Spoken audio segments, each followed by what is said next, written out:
O conto descreve a história de uma mãe e seu filho em uma cidade grande russa, podendo ser Petersburgo, que é citada na obra pelos seus palácios e escadarias onde crianças eram abandonadas. Apresenta a dificuldade de um garoto diante da fome, do frio, da indiferença e da maldade, que lhe enchiam de angústias e medos. Fyodor Dostoiévski foi um escritor russo que abordou questões existenciais em suas obras, criando verdadeiras obras-primas da literatura universal, como Humilhados e Ofendidos, 1861, Crime e Castigo, 1866, e Os Irmãos Karamazov, 1880. O seu senso humano e religioso fizeram com que levasse para suas obras questões políticas e religiosas. Além disso, colocou nos seus textos as experiências obtidas no cárcere, quando envolveu-se na conspiração do revolucionário Mikhail Petrashevsky no combate ao regime de Nicolau I. A pobreza e a miséria são assuntos e fatos recorrentes na história da humanidade. A falta de recursos para a aquisição de bens e serviços essenciais a uma vida normal é abordada por diversas ciências, economia, direito, sociologia, etc., dando enfoques diferentes, tentando explicar ou mesmo encontrar uma solução para pôr fim a tais condições. A falta de moradia e de alimentos tornam a situação ainda mais dramática por expor ao frio e à fome. Nesse conto, Dostoiévski traz um exemplo possível de acontecimento em tais situações de vida. A seguir, será realizada uma exposição sintetizada do conto A Árvore de Natal da Casa de Cristo, de Fyodor Dostoiévski, com breves opiniões e reflexões sobre aspectos específicos. O conto é iniciado em um porão úmido e frio, descrevendo algumas ações do protagonista, que é um garoto de, no máximo, 6 anos de idade, que brinca com o vapor branco esfumaçado que sai de sua boca em decorrência do frio. A descrição da situação deixa clara a pobreza do garoto, que estava no mesmo ambiente no qual a sua mãe se encontrava morta. Expõe que a locadora do porão havia sido presa pela polícia e que outros locatários tinham se dispersado, tendo, ainda, um homem que se encontrava embriagado e uma velha que sofria de reumatismo e que dava medo na criança. A procura do garoto por comida era alternada pela tentativa de despertar a sua mãe, ambas sem sucesso. Com a chegada da noite e a inexistência de fogo tomado por uma angústia, o garoto saiu do cômodo tateando no escuro e ganhando a rua e se admirando com o tamanho da cidade, que contrastava com a de sua origem, trazendo lembranças de que era um local quente e que lhe davam comida. A agitação do local com pessoas, cavalos, carruagens e um nevoeiro gelado não minimizava sua sensação de fome e frio, além da visualização indiferente de um agente da polícia. Chamou a atenção do garoto uma grande vidraça em um quarto, com uma árvore de Natal que ia até o teto e com crianças brincando. Admira-se da beleza de uma menina, enquanto os dedos dos seus pés doíam e os das mãos ficavam roxos, não permitindo dobrá-los ou movê-los. Pondo-se a chorar, corre para longe, onde avista outra vidraça e 4 damas que distribuem bolos a todos os que se apresentavam. Aquela situação o levou a abrir a porta e entrar, mas gritos e gestos de uma senhora o repeliram, pondo-lhe medo e fazendo correr para mais longe. O garoto chegou a uma multidão que se detinha olhando uma janela com curiosidade.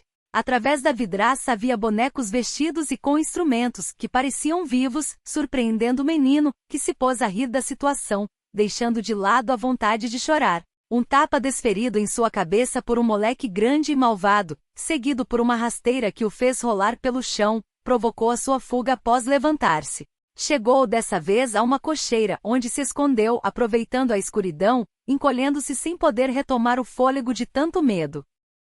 Bruscamente o menino sentiu um grande bem-estar, sem dor nas mãos e nos pés, sentindo um calor pensou o quanto seria bom dormir naquele lugar e depois voltar para ver os bonecos, sorrindo com a sua lembrança por achar que eram vivos.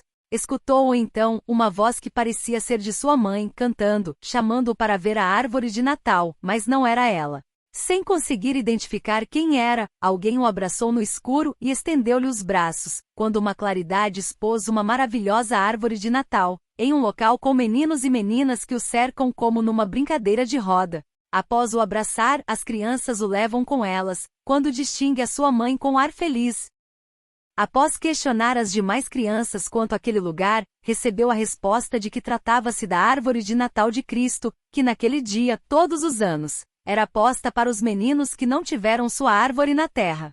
Soube, então, que todas aquelas crianças tinham morrido e que agora eram anjos junto a Cristo que estendia as suas mãos para abençoá-las e as pobres mães, que choram em um lugar separado ao reconhecerem seus filhos que as abraçavam e enxugavam as suas lágrimas, indicando estarem muito bem ali. O conto finda com os porteiros descobrindo naquela cocheira, pela manhã, o cadáver do garoto gelado junto de um monte de lenha e que a mãe, após procura, havia sido encontrada morta em um outro local, próximo dali. Os dois haviam se encontrado no céu, junto ao bom Deus.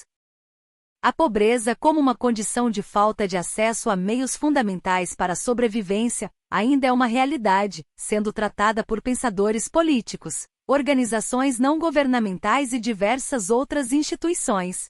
Se entendermos que o ser humano nasce sem nada e depende diretamente daqueles que o trouxeram ao mundo e que o cercam, pode-se raciocinar que todo ser humano nasce pobre e que para superar essa condição depende dos seus genitores e daqueles com quem convive. No conto não se verifica a superação da situação da pobreza do garoto, seja pela falta de condições dos que o cercam ou pela falta de compaixão e solidariedade das pessoas que interagem com ele. A superação das adversidades da vida só podem ser promovidas pelas pessoas. Assim nos ensina a vida e a natureza. As dificuldades são superadas com o seu próprio esforço e com a ajuda dos outros. Ambas as situações devem ocorrer. Quando se tenta passar essa responsabilidade para um outro ente não humano, Estado, organizações não governamentais ou outras, contraria-se a natureza e o papel do próprio ser humano no mundo, cuidar da criatura e da criação. O papel é dele como indivíduo. No conto é possível verificar que a condição de pobreza proporciona um ambiente degradado para o convívio, além de privações diversas que comprometem a saúde e a sobrevivência. Verifica-se também que nem sempre um local ou uma cidade mais próspera ou mais rica pode proporcionar melhores condições de vida. Destaca-se, porém, as situações de indiferença que as pessoas demonstram, chegando a externar uma falta de solidariedade ou mesmo uma maldade, não demonstrando compaixão com as situações vivenciadas pelo garoto. Por fim, quando a falta de envolvimento das pessoas com os dramas vivenciados por outras pessoas passa a ser a rotina, o sentimento esperado pelo ser humano, significa que a criatura falhou no cumprimento de sua tarefa de cuidar da criação e da própria criatura, restando apenas o amparo de Deus por intermédio de Cristo. O acesso a obras como essa é importante para despertar o imaginário e colocar o leitor diante de realidades que passam despercebidas nas rotinas do dia a dia.